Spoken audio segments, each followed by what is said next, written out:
जैसा कि आप लोगों को पता है कि आज जीएस का क्लास है और जीएस की क्लास में आज हम लोग सीखेंगे क्या क्या। मैं मेन टॉपिक की चर्चा कर दे रहा हूं। पहले हम लोग जानेंगे उपग्रह क्या होता है, उपग्रह और क्या होता है इसका कक्षीय वेग, क्या क्या पूछे जाते हैं कक्षीय वेग से प्रश्न, क्या होता है इसका परिक्रमण काल और क्या क्या पूछे जाते हैं इस परिक्रमण काल से, क्यों होती है उपग्रह में भारहीनता, भारहीनता के कारण लोग भोजन, जो अंतरिक्ष यात्री है वो भोजन किस प्रकार कर पाते हैं। साथ में ये जानेंगे कि क्यों हमारा भार चंद्रमा पर कम जाता है, हमारा भार यहाँ जो भार होता है वो चंद्रमा पर वही भार नहीं रह पाता है, ये भी जानेंगे। और साथ में हम जानेंगे कि क्या है ग्रह गति का कैप्लर का ग्रह गति नियम। तो इतनी सारी टॉपिक का हम जानकारी आज चंद ही क्षणों में आपको दे रहे हैं। जैसा कि आप लोग देख रहे हैं यहाँ पे लिखा हुआ है कक्षीय वेग। उससे पहले हम आपको बता दें कि उपग्रह क्या होता है। उपग्रह जो होता है ये दो तरह का होता है। एक होता है प्राकृतिक उपग्रह। उपग्रह दो टाइप का है, एक है प्राकृतिक और एक है आपका कृत्रिम। एक है कृत्रिम। कृत्रिम ये प्राकृतिक में आ गया, जैसे आपका पृथ्वी का एक उपग्रह है जिसका नाम है चंद्रमा। और कृत्रिम में आता है आपका आर्यभट्ट और भी है, लेकिन आर्यभट्ट जो सबसे पहला है वो हम लिख रहे हैं आर्यभट्ट।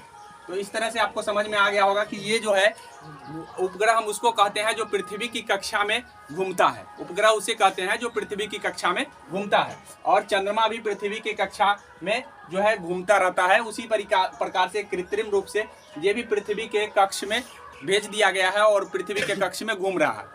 ठीक है, अब हम बात करेंगे कि इसका जो है वेग जो है ना ये किस प्रकार से नाचता है, मतलब कितना स्पीड से इसमें इसका घूमने का कार्य कितने स्पीड से हो रहा है। तो कितने स्पीड से, उसके लिए हम एक फार्मूला आपको बता दे रहे हैं। ये फार्मूला पर ये डिपेंड करता है कि भाई जितना फार्मूला का मान होगा उसके अकॉर्डिंग उसका वैल्यू आता है। तो इसमें कौन कौन डिपेंड करता है, ये जी का मान है। जी का मान जैसा कि आपको पता है कि ये नियतांक होता है, इस फिक्स वैल्यू है। लेकिन ये एम जो है ये पृथ्वी का द्रव्यमान है। किसका द्रव्यमान है? पृथ्वी का। ये पृथ्वी का द्रव्यमान है। और उसके बाद ये आर जो है, आर आपका इसमें आर प्लस एच होता है। आर का मतलब हो गया आर, बड़ा आर का मतलब हो गया पृथ्वी की त्रिज्या, और एच का मतलब होता है जितना दूर उपग्रह होगा उसका वैल्यू। मतलब जितना दूर उपग्रह पृथ्वी के कक्षा में जितना दूर ऊपर करेंगे उतना एच की वैल्यू है, और प्लस आर की वैल्यू दोनों को जोड़ करके ये छोटा आर बनाया गया है। तो इससे पता ये चलता है कि कक्षीय वेग किस पर डिपेंड कर रहा है। तो यहाँ पे डिपेंड कर रहा है आपकी ऊंचाई पर, साथ में डिपेंड कर रहा है आपका पृथ्वी के त्रिज्या पर, और साथ में पृथ्वी के द्रव्यमान पर। लेकिन आपका जो इसका कृत्रिम उपग्रह है उसकी भार पर डिपेंड नहीं कर रहा है। और एग्जाम में पूछा जाता है कि अगर मान लीजिए कि 1 टन का उपग्रह है और 2 टन का उपग्रह है तो कौन तेज चलेगा। तो दोनों बराबर ही चलेंगे अगर सेम कक्षा में है तो, अर्थात सेम दूरी पर है तो दोनों बराबर ही वेग, कक्षीय वेग होगा। तो एग्जाम में ऐसे ही क्वेश्चन पूछे जाते हैं कि भाई एक टन का उपग्रह, एक 2 टन का उपग्रह, मतलब कहने का मतलब वजन के हिसाब से 2 टन वाले हैं, एक टन वाले उपग्रह हैं और पृथ्वी के कक्षा में सेम जगह पर भेज दिया गया है और सेम जगह रोटेट कर रहा है। तो बताइए कि किसका वेग ज्यादा होगा। तो जनरली याद रखिएगा कि उसके दरम्यान पर, उपग्रह के दरम्यान पर यह डिपेंड नहीं करता है। ठीक है, तो मेरे ख्याल से समझ में आ गया होगा कि डिपेंड किस पर करता है। तो पृथ्वी के द्रव्यमान पर, साथ में आपका त्रिज्या पर, और यहाँ पे त्रिज्या का मतलब हो जाता है एच और पृथ्वी की त्रिज्या। तो जितना ऊंचा होगा उतना घटता जाएगा, जितना ऊंचा होगा उतना घटता जाएगा, क्योंकि उतना ज्यादा से हम भाग करेंगे और ज्यादा से भाग करने पर मान बढ़ता है कि घटता है? घट जाता है। जैसे कहने का मतलब है कि अगर हमको 4 को भाग करना है, 4 से तो 1 आ गया, लेकिन जैसे ही 5 से भाग करेंगे 1 नहीं पहुंच पाएगा। 1 पहुंच पाएगा? नहीं पहुंच पाएगा। इसीलिए जितना बड़ा से भाग करेंगे उतना कम होता चला जाएगा। इसीलिए ये पता चल गया हमको कि वेग जो है ना इसकी ऊंचाई पर डिपेंड करता है, और ऊंचाई जितना ज्यादा हो जाएगा उतना वैल्यू उसकी कम जाएगी, मतलब वो स्पीड कमता चला जाएगा, और जितना नीचे हम लगाएंगे उतना स्पीड उसका ज्यादा होगा। तो ये कक्षीय वेग से संबंधित यही क्वेश्चन पूछे जाते हैं। अगर ये फॉर्मूला आपको याद रहेगा तो हमेशा के लिए आप इस कंसेप्ट को ध्यान रखेंगे और भूलेंगे नहीं। लेकिन ये बात ध्यान रखेंगे कि वजन पर डिपेंड, अर्थात द्रव्यमान पर डिपेंड नहीं करता है। वजन कितना भी हो उससे कोई फर्क नहीं पड़ता है, लेकिन दूरी पर फर्क पड़ जाता है। अब हम बात करेंगे परिक्रमण काल। क्या होता है परिक्रमण काल और क्या होता है घूर्णन काल, ये समझ लीजिए। पृथ्वी जो है ना, पृथ्वी सूर्य के चक्कर लगा रहा है। किसका चक्कर लगा रहा है? सूर्य का चक्कर लगा रहा है। और सूर्य के चक्कर लगाने का मतलब, कहने का मतलब है कि वो अपने अक्ष पर भी रोटेट कर रहा है और साथ में ये इधर से इधर घूम भी रहा है। अपने अक्ष पर भी रोटेट कर रहा है और साथ में वो घूम रहा है। कहने का मतलब है कि अगर हम ऐसे ऐसे नाच रहे हैं तो इसका मतलब क्या है? हम अपने अक्ष पर क्या कर रहे हैं? घूम रहे हैं। तो ये घूर्णन होता है, ये घूर्णन काल होगा। अगर ये जितना समय में हम घूर्णन कर जा रहे हैं वो हमारा क्या कहलाएगा? घूर्णन काल। क्या कहलाएगा? घूर्णन काल। एक ऐसे ऐसे घूमते घूमते हम चले जाएंगे, टेबल के चारों तरफ नाच जाएंगे। तो इसका मतलब क्या हो गया? ये परिक्रमण काल होगा। क्या होगा? परिक्रमण काल। तो मेरे ख्याल से ये समझ में आ गया होगा कि घूर्णन काल और परिक्रमण काल क्या होता है। तो ये परिक्रमण काल जो है, जो इसका भी परिक्रमण, जो भी उपग्रह है या ग्रह है, सबकी एक परिक्रमण काल और घूर्णन काल होता है। ठीक है। तो इसका घूर्णन काल, पृथ्वी का घूर्णन काल बता दूं तो 24 घंटा में अपने अक्ष पर वो रोट कर जाता है। तो इसीलिए पृथ्वी का जो घूर्णन काल है वो 24 घंटे का है, लगभग अप्रॉक्स, मतलब पूरा नहीं है लेकिन उतना अप्रॉक्स है। और इसका परिक्रमण काल जो है ना, सूर्य का चक्कर लगाने में उसको 365 दिन लग जा रहा है, लगभग अप्रॉक्स में। तो वहां पे 365 दिन उसका परिक्रमण काल है। तो मेरे ख्याल से ये समझ में आ गया होगा कि परिक्रमण काल और घूर्णन काल क्या होता है। अब हम बात कर लेते हैं कि इसका परिक्रमण काल किस पर डिपेंड करता है। तो यहाँ पे देख लीजिए, आर लिखा है, एच लिखा है। तो आर और एच पर सीधा डिपेंड करेगा, क्योंकि फार्मूला में जब आर एच आ गया है तो सिंपली है कि आर और एच पर सीधा डिपेंड करेगा। और जी पर भी डिपेंड करता है, अर्थात गुरुत्व त्वरण पर भी डिपेंड करता है। ये ध्यान रखिएगा कि जी का मान जितना बड़ा होगा, उतना परिक्रमण काल कमता चला जाएगा। जी का मान जितना बड़ा होगा उतना परिक्रमण काल कमता चला जाएगा। इसीलिए याद रखिएगा कि पृथ्वी पर जी का मान ज्यादा होता है, चंद्रमा पर पृथ्वी का मान जी का मान कम होता है। इसीलिए परिक्रमण काल जो है ऊपर ज्यादा हो जाएगा और यहाँ थोड़ा सा कम होगा। जितना पृथ्वी के निकट होगा उतना परिक्रमण काल जो है उसका इसका मान कम होगा। यानी जी का मान ज्यादा होगा तो परिक्रमण काल कम हो जाएगा, क्योंकि नीचे जिसको रख रहे हैं उसका उल्टा अनुपात में आ जाता है। किस अनुपात में आता है? उल्टे। और उल्टे को हम व्यक्त कर्मानुपाती कहते हैं। और व्यक्त कर्मानुपाती कहने का मतलब ये हो गया कि जी का मान ज्यादा होगा तो इसका मतलब है भाग देने वाला बड़ा हो जाएगा। और जब भाग देने वाला बड़ा हो जाएगा तो परिक्रमण काल घटेगा कि बढ़ेगा? घट जाएगा। ये ध्यान रखिएगा, घट जाएगा। लेकिन अगर ऊंचाई ज्यादा होगा तो क्या हो जाएगा? ऊंचाई ज्यादा होगा, परिक्रमण काल घटेगा कि बढ़ेगा? बढ़ जाएगा। ऊंचाई ज्यादा होगा तो बढ़ेगा, लेकिन यहाँ पे ऊंचाई ज्यादा होने पर क्या होता है? घटता है। तो कक्षीय वेग और परिक्रमण काल एक दूसरे के व्यक्त कर्मानुपाती है। कक्षीय वेग और परिक्रमण काल एक दूसरे के क्या है? व्यक्त कर्मानुपाती, मतलब उल्टे हिसाब से। मतलब यहाँ पे क्या हो रहा है? ऊंचाई बढ़ने से, यहाँ पे ऊंचाई बढ़ने से घट जा रहा है और यहाँ पे ऊंचाई बढ़ने से क्या है? बढ़ जा रहा है। इसीलिए ये बात ध्यान रखेंगे। फॉर्मूला अगर आपको याद है, ऊपर कौन है नीचे कौन है, ये ध्यान रहेगा तो याद हमेशा रहेंगे। तो परिक्रमण काल से यही प्रश्न पूछे जाते हैं। आपको ध्यान रखना है कि परिक्रमण काल किस पर डिपेंड कर सकता है। तो डिपेंड कर सकता है जी पर, आर पर और एच पर। जी पर, आर पर और एच पर। ठीक है, जी, आर और एच। सीधा कभी क्वेश्चन प्रश्न ये जो है आपका फार्मूला भी दे दिया जाता है। तो फार्मूला थोड़ा सा ध्यान रखना है कि 2 पाई बटे आर प्लस एच का होल क्यूब होता है और साथ में नीचे आर इंटू रूट जी होता है। ठीक है, रूट जी का मान, ये ध्यान रखेंगे। जी का मतलब होता है गुरुत्व त्वरण। ये चीज मैंने पहले बता दिया है। अब हम बात करते हैं पलायन वेग। पलायन वेग से पहले हम आपको बता देंगे कि जब कोई अंतरिक्ष यात्री जब ऊपर जाता है कृत्रिम उपग्रह पर, तो कृत्रिम उपग्रह पर उसका भार शून्य हो जाता है। क्या हो जाता है? उसका भार शून्य हो जाता है। शून्य होने का मतलब है भारहीनता हो जाती है। और भारहीनता की स्थिति में वो पानी नहीं पी पाएगा। ठीक है, वहां पे पानी उसको जब जैसे ही पानी गिलास निकालेगा वैसे ही वो बूंद बन करके वो तैरने लगेगा। पानी उसको अंदर नहीं जा पाएगा। इसीलिए भारहीनता की स्थिति में वहां पे वो पानी नहीं पी पाता है। तो पूछा जाता है कि अंतरिक्ष यात्री जब कृत्रिम उपग्रह में होता है तो उसका भार कितना हो सकता है? तो उसका भार शून्य हो जाएगा। भार शून्य होने का मतलब हो गया कि वहां पे भारहीनता हो जाती है। जी का मान होता नहीं है और जी का मान नहीं होने के कारण गुरुत्वाकर्षण बल नहीं, मतलब आपको पता है कि भार किस पर डिपेंड कर रहा है? जी के मान पर। किस पर? जी के मान पर। और जी का मान वहां नहीं होता है, जिसके कारण भारहीनता की स्थिति हो जाती है। तो वहां पे भोजन कैसे करते हैं? तो वहां पे भोजन जो करते हैं वो पेस्ट बना करके पेस्ट बना करके ट्यूब के जरिए भोजन किया जाता है। अंतरिक्ष यात्री पेस्ट बनाकर उसको जो भी भोजन होता है उसको पेस्ट के रूप में ट्यूब में डाल करके भोजन करते हैं, ताकि वो भोजन कर पाते हैं, नहीं तो भोजन नहीं कर पाएंगे भारहीनता की स्थिति के कारण। तो ये मेरे ख्याल से ये बात आपको समझ में आ गया होगा कि अंतरिक्ष यात्री भारहीनता के कारण वहां पे अपना भोजन ट्यूब के जरिए करते हैं। किसके जरिए करते हैं? ट्यूब के जरिए।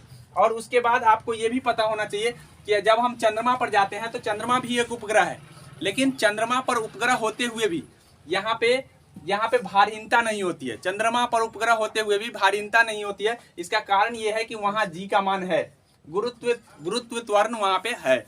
ठीक है, चंद्रमा का एट्रैक्शन फोर्स है और एट्रैक्शन फोर्स के कारण वहाँ का जी का मान वहाँ पे बना है, और जी के मान होने के कारण वहाँ पे हम भारहीनता अनुभव नहीं करते हैं।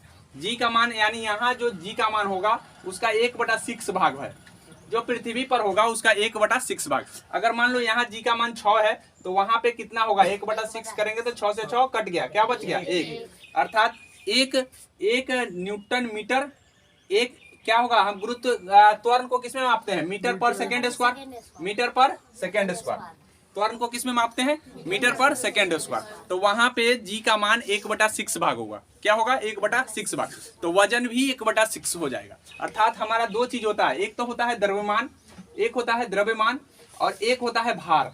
एक होता है भार और एक होता है द्रव्यमान। याद रखिएगा, द्रव्यमान हमेशा फिक्स होता है, द्रव्यमान न घटता है न बढ़ता है। कहीं पर भी जाइए, चाहे आप चंद्रमा पर चले जाइए, चाहे आप पृथ्वी पर रहिए, द्रव्यमान आपका वही रहेगा, हमेशा द्रव्यमान वही रहेगा। लेकिन भार किसके ऊपर डिपेंड करता है? जी के ऊपर। किसके ऊपर? अब जी के ऊपर डिपेंड करता है, तो इसीलिए ये जी का मान जो है ना घटता बढ़ता रहता है। चंद्रमा पर कम है, चंद्रमा पर जी का मान क्या है? 1/6 है। और जब 1/6 है तो उस स्थिति में आपका भार घट जाएगा। क्या घट जाएगा? भार। अगर आप यहाँ पे 6 किलो के हैं तो वहां पे जाइएगा तो 1/6 हो जाइएगा तो 1 किलो के बन जाएगा। क्या बन जाएगा? 1 किलो का। मतलब आपका वजन कितना हो जाएगा चंद्रमा पर? 1 किलो। अगर समझ में, तो 1/6 मतलब वहां पे वजन होगा, क्योंकि वहां पे जो गुरुत्व त्वरण है 1/6 है। तो इसीलिए वहां पे हमारा वजन घट जाता है। कोई भी व्यक्ति अगर 60 किलो का जा रहा है वहां पे, तो इसका वजन कितना होना चाहिए? बताइए। 10 kg 1/6 कर देंगे, काट देंगे तो कितना आ जाएगा? 10 kg। मतलब 10 kg उसका वजन होगा। आगे समझ में? तो 10 kg होने का क्या रीजन है? क्योंकि वहां का त्वरण 1/6 है। वहां का त्वरण क्या है? 1/6। तो मेरे ख्याल से ये बात समझ में आ गया होगा कि अब हम क्या क्या बताए हैं आपको, हम बता दे रहे हैं। हमने बताया आपको कक्षीय वेग, हमने बताया आपको परिक्रमण काल, हमने आप पलायन वेग के बारे हम नहीं बताए हैं। पलायन वेग क्या होता है समझ लीजिए। कोई भी ग्रह, अगर कोई भी ग्रह से, मतलब पृथ्वी एक ग्रह है और ग्रह से कोई वस्तु ऊपर बिगा जाता है तो नीचे वापस आ जाता है। लेकिन कुछ एक ऐसा वेग है जिस वेग से अगर आप ऊपर बिगे तो वो ऊपर का ऊपर ही चला जाएगा, नीचे नहीं आएगा। जिस वेग से कोई भी उपग्रह को प्रक्षेपित किया जाता है, जिस वेग से कोई भी चीज़ों को अगर हमको अंतरिक्ष में भेजना है तो अंतरिक्ष में भेजने के लिए आपको उसी वेग से फेंकना पड़ेगा। तो पृथ्वी का जो पलायन वेग होता है, पृथ्वी का पलायन वेग होता है 2√2gr होता है। ऐसे इसका वैल्यू निकाल करके 11.2 किलोमीटर पर सेकेंड है। 11.2 किलोमीटर पर सेकेंड, मतलब एक सेकेंड में अगर 11.2 किलोमीटर के रफ्तार से बिग रहे हैं तो वो वस्तु पृथ्वी पर वापस नहीं आएगा। अर्थात यही पलायन वेग है। पृथ्वी का पलायन वेग क्या है? तो ये पूछा गया है, एक फिक्स वैल्यू है, साइंटिस्टों के द्वारा निकाला गया है, 11.2 किलोमीटर पर सेकेंड। कितना है? 11.2 किलोमीटर पर सेकेंड। ऐसे फार्मूला से आपको याद रखिएगा, √2gr है। क्या है? √2gr। अर्थात जी का मान बढ़ने से पलायन वेग क्या हो जाएगा? बढ़ जाएगा, और जी का मान घटने से पलायन वेग घट जाएगा, क्योंकि इसमें बटा कुछ है नहीं। ठीक है, नहीं ना है, इसलिए जी के ऊपर सीधा सीधा डिपेंड करता है कौन? पलायन वेग। ठीक है, जी के ऊपर सीधा सीधा पलायन वेग डिपेंड करता है, जहां जी का मान। आप बताइए कि पृथ्वी पर पलायन वेग ज्यादा होगा या चंद्रमा पर पलायन वेग ज्यादा होगा? चंद्रमा पर पलायन वेग ज्यादा होगा। क्यों?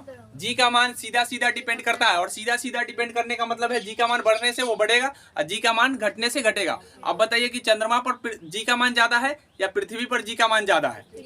पृथ्वी पर ज्यादा है और चंद्रमा पर कम है, तो इसका मतलब है पलायन वेग वहां कम होगा, यहाँ ज्यादा होगा। तो यहाँ 11.2 किलोमीटर है, तो इससे कम ही होगा वहां पे। तो याद रख लीजिए, क्योंकि ये फार्मूला होता है √2GR। तो जी पर सीधा सीधा डिपेंड कर रहा है। किस पर कर रहा है? जी पर। जी का मान बढ़ेगा तो बढ़ जाएगा, जी का मान घटेगा तो घट जाएगा। चंद्रमा पर जी का मान कम है। फिर आने के लिए मतलब अगर यहाँ 11.2 है ना, हाँ, उतना स्पीड से ऊपर जाएगा, फिर आएगा कैसे? वापस नहीं आएगा, नहीं, वो अंतरिक्ष में तैरता रहेगा। कोई भी चीज अगर प्रक्षेपित 11.2 किलोमीटर पर सेकेंड के हिसाब से करते हैं तो वो पृथ्वी के जो अट्रैक्शन फोर्स है वो पार कर जाएगा। अट्रैक्शन फोर्स मतलब खींचने का जो पावर है वो पार कर जाएगा। जब पार कर जाएगा तो वो अंतरिक्ष में तैरता रहेगा, वो पृथ्वी पर वापस नहीं आएगा, क्योंकि इसका प्लान वेग यही होता है। तो उसका लाने का कोई अथी होगा ना? लाने का क्या अथी होगा? अगर हम भेजने का एगो है ना, मतलब जैसे भेजा जा सकता है, तो फिर लाने वाला भी कुछ होगा? वो रोट करेगा, ऊपरी रोट करेगा। इसी को कहते हैं हम अंतरिक्ष का कचरा। अंतरिक्ष कचरा के नाम से बहुत सारे चीज ऐसे हैं जो जाकर के ऊपर तैर रहे हैं, तो तैर रहे हैं, वो अंतरिक्ष कचरा बन गया। क्या बन गया? अंतरिक्ष कचरा। वो ऊपर ही तैरता रहेगा, क्योंकि उसको अट्रैक्शन फोर्स के कारण उसको ऊपर ही रखा हुआ है। समझे? तो ये ध्यान रखना है कि नहीं, जैसे कहने का मतलब ये है कि अगर कोई उपग्रह जा रहा है, सपोज उपग्रह जा रहा है, तो वो सैटेलाइट जो जा रहा है, तो सैटेलाइट को तो हैंडल कर सकते हैं, क्योंकि सैटेलाइट को नीचे लाने के लिए नीचे से ही कांटेक्ट होता है पूरा, और कांटेक्ट होने के कारण क्या है, उसको नीचे हम ला सकते हैं या उसको गिरा सकते हैं। लेकिन ऐसे कोई चीज अगर कोई प्रक्षेपित किया जाता है तो वहां पे अगर वो लाने का कोई साधन नहीं, तो ऊपर क्या है, तैरते रहेगा। आगे समझ में? ऐसे जनरली सैटेलाइट अगर ऊपर जाता है तो सैटेलाइट को नीचे लाया जाता है और गिरा भी दिया जाता है नीचे। कई बार सैटेलाइट अच्छा, अब सैटेलाइट क्या होता है, कृत्रिम उपग्रह क्यों भेजे जाते हैं, ये थोड़ा इस पर हम वर्णन करेंगे कि सैटेलाइट जो उपग्रह है ये क्यों भेजे जाते हैं। तो ये देख रहे हैं कि ये जो टेक्नोलॉजी है, ये टेक्नोलॉजी के विस्तार में कहीं ना कहीं इसी का योगदान है। टीवी चल रहा है, रेडियो चल रहा है, तो इसका ये कृत्रिम उपग्रह का ही देन है जो हाँ, जो इसको प्रक्षेपित किया गया है। मतलब ये जहाँ पर से प्रक्षेपित किया गया है वहां से संचार का माध्यम के लिए इसको प्रक्षेपित कर दिया गया है, ताकि वो संचार का माध्यम बना रहे। तो कृत्रिम उपग्रह मतलब इस सैटेलाइट के जरिए ही सारे चीज हो रहा है। मतलब ये जो टेक्नोलॉजी की दुनिया आया है तो कहीं ना कहीं कृत्रिम उपग्रह का ही देन है। अगर ये कृत्रिम उपग्रह नहीं स्थापित कर पाते हैं हम अंतरिक्ष में, तो ये जो टीवी देख रहे हैं चलते हुए, रेडियो देख रहे हैं चलते हुए, या मोबाइल का जो जमाना है, ये सारे चीज आए हैं, तो ये टेक्नोलॉजी कहीं ना कहीं इसी का देन है। तो कृत्रिम उपग्रह इसीलिए प्रक्षेपित किए जाते हैं। आज प्राकृतिक उपग्रह तो आपको पता ही है कि चंद्रमा है, और चंद्रमा किस तरह से इसका चक्कर लगा रहा है पृथ्वी का, ये ध्यान रखेंगे। चलिए अब हम ये आगे हम बात करेंगे। यहाँ तक तो हम बात कर लिए हैं कि भाई चंद्रमा पर हमारा वजन क्यों घट जाता है। अब हम बात करेंगे आपका ग्रहीय गति नियम। क्या? ग्रहीय गति नियम किसने दिया है? ग्रहीय गति नियम, ग्रहीय गति नियम। अब ये केपलर ने दिया है। कौन दिया है? केपलर नाम का वैज्ञानिक है, ये केपलर ने दिया। और केपलर ने 3 नियम दिए हैं, 3 नियम बताए हैं ग्रहीय गति नियम के। कितने नियम? 3। फर्स्ट नियम उसने बताया है कि पृथ्वी का जो कक्षा है वो दीर्घवृत्ताकार है। ये पूछ लिया जाता है कि पृथ्वी का कक्षा कैसा है, तो पृथ्वी का कक्षा दीर्घवृत्ताकार है। अर्थात दीर्घवृत्ताकार होने का मतलब है कि ये वृत्त तो ऐसे होता है, वृत्त इसको कहते हैं, ठीक है, लेकिन उसका जो कक्षा है ऐसे नहीं है। इसका दीर्घवृत्ताकार होने का मतलब है ये सूर्य है और ये ऐसे है, ठीक है, ऐसे है। तो इसी को हम दीर्घवृत्ताकार कहते हैं। तो ये किसने बताया है? केपलर ने बताया। ग्रहीय गति नियम में फर्स्ट नियम में उसने यही बताया कि पृथ्वी का जो कक्षा है वो दीर्घवृत्ताकार है, ठीक है। अब दीर्घवृत्ताकार है तो यहाँ देख लीजिए, दीर्घवृत्ताकार होने का मतलब ये हो गया कि देख लीजिए यहाँ पे सन है, और सन जब सन से यहाँ पृथ्वी यहाँ पे होगा तो उस परिस्थिति में सन जब यहाँ पृथ्वी होगा तो ये दूर हो गया सन से, और जब यहाँ पृथ्वी होगा तो नजदीक होगा।